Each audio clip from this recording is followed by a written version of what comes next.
Your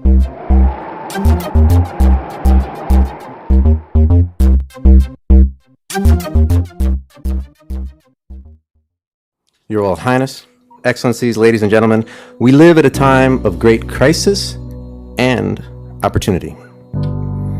In recent years, we have witnessed seemingly unending crises and growing political stability across the world. So now in China, they've started doing this on human beings. Is that correct? Because of cancer.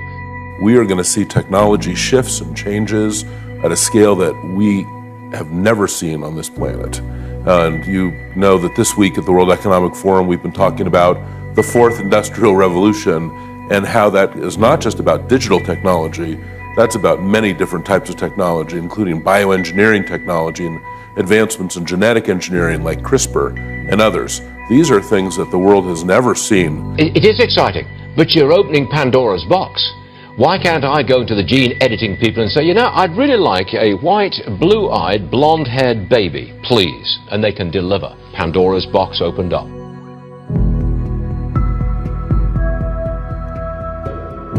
New at 6, when you think of facial recognition, you probably think of a sci-fi movie or a high-tech company, but what if we told you that facial recognition technology is being used all around us? And it's actually reading how you feel.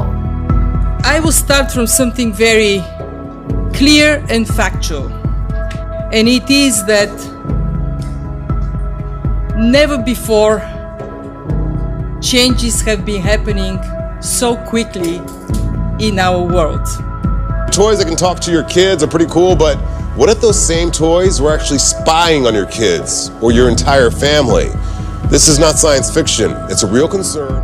But this amount of change, this amount of transformation that is underway requires severe and extreme leadership. All right, so let's start with that move by Amazon that could revolutionize the way we shop. The retail giant unveiling Amazon Go, the first ever checkout-free grocery store. No lines, no cashiers. Simple as that.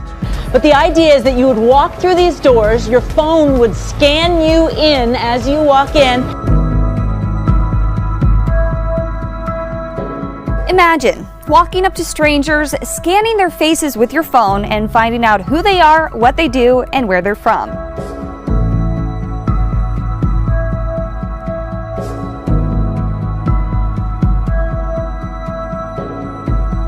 It is a step towards the complete erosion of anonymity in public space. I know that your mom's name is Allison. The fact that this data collection not only contains really intimate personal conversations, but also fails to comply with any of the protections that Congress has enacted, that we as a society have agreed children need, is really concerning.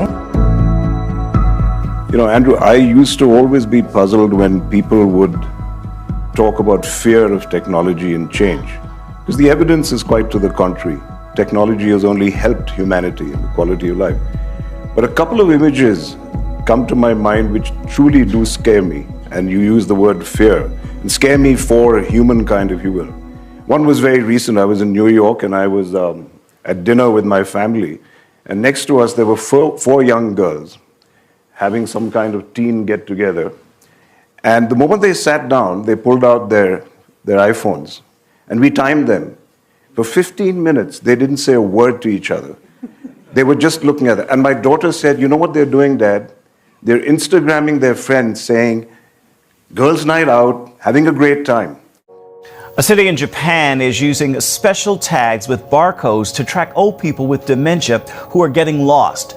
A small fingernail sticker that carries an identity number to help find missing people.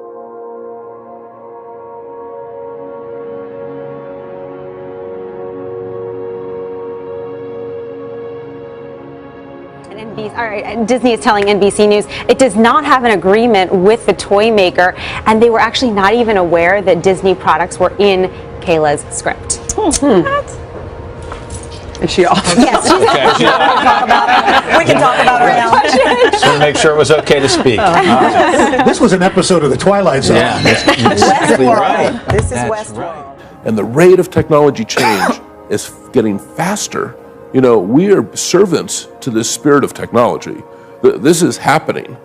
It's not any one person or any one organization or one company or one country. This is happening. It's the leaders that need to step up and acknowledge that the world is changing and they need to do things now to make the world better. All right, for the first time in American history, deaths caused by heroin use have surpassed those caused by guns. As a journalist covering this, it was very emotional.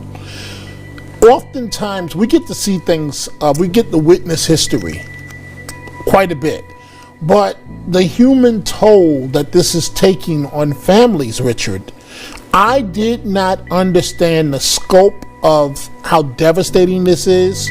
And life expectancy in the United States has dipped slightly for the first time in decades. They overdosed on heroin right there on a sidewalk. Heroin, I mean, we remember, when somebody was on heroin in the 70s, you had to be the last level of a drug user, street junkie. Now they're finding it in high schools. I mean, suburbs, it's all over the place. I am a human being, and so is my wife. So maybe he'll see this. Maybe pray about it. I saw after 9/11, we saw unity because there was a war on terror at that point. I have not seen until recently politically people of all different stripes, whether you're, regardless of where you are, there's unanimity here. We humans are incredibly adaptive, but that we are underestimating the significance of this speed of change and complexity of change. Welcome back. One of the most graceful, gentle, and certainly the tallest animals on the planet is now at risk of extinction. Giraffe numbers have dropped by 40% in the past 3 decades. In California, the drought has now killed more than 102 million trees. The U.S. Forest Service said that an aerial study shows more than 100% increase in dead trees across the state since 2015. The massive die-off increases the risk of catastrophic wildfires. More than 1 million lightning strikes have been recorded across southeast Queensland thanks to an unusually high number of storms to start the season. Turkey under attack. Reports of explosions and gun. What the Turkish authorities are calling an act of terrorism. Well, tonight a humanitarian emergency is breaking out in Syria, and this is what's left of the city of 1 million people after years of bombardment. Meanwhile, the Syrian state news agency says that Israel has launched several missiles that hit a military airport close to the capital, Damascus.